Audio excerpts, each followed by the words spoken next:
The parliament session is over, and frankly, as far as 60% of the country is concerned, there has been no parliament session.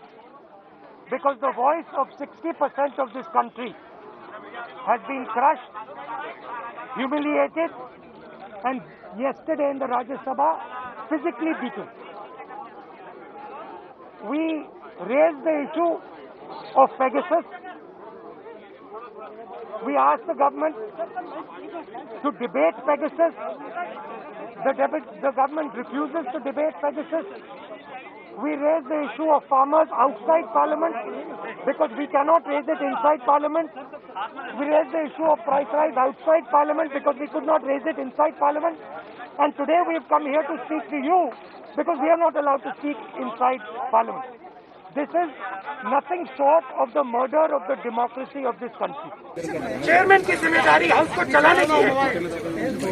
Chairman ने house को पिछले दिनों में क्यों नहीं चलाया? स्पीकर ने क्यों नहीं चलाया? जो विपक्ष के दिल में बात है वो हम क्यों नहीं रख सकते? यहाँ हाउस में कौन किस प्रकार से विपक्ष को रोक रहा है? हिंदुस्तान के प्रधानमंत्री, भाइयों और बहनों, युवाओं, जो आप घर में बंद हो आज, जो आपके फोन में पेगासस है, मेरा भी तो चल रहा है, आप सुनिए। हिंदुस्तान का प्रधानमंत्री इस देश को बेचने का काम कर रहा है। हिंदुस्तान का प्रधानमंत्री 2-3 उद्योगपतियों को हिंदुस्तान की आत्मा बेच रहा है। इसीलिए विपक्ष हाउस के अंदर न किसानों की बात कर सकता है, न बेरोजगारों की बात कर सकता है, न इंश्योरेंस बिल की बात कर सकता है, न पेगासस की बात कर सकता है। ये सच्चाई है। See, today's protest after the culmination of the most unsuccessful parliament session, all political parties with almost more than 150 MPs have got together.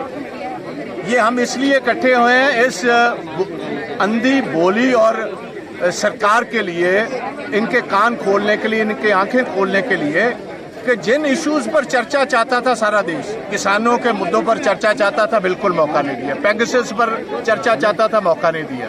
Corona पर चर्चा चाहता है कि थर्ड जो कोरोना की वेव आ रही है, आपकी क्या तैयारी है? इनके पास कोई डाटा नहीं। प्राइस राइज, आप देखिए पेट्रोल की और डीजल की प्राइसेस कहाँ पहुंच गई।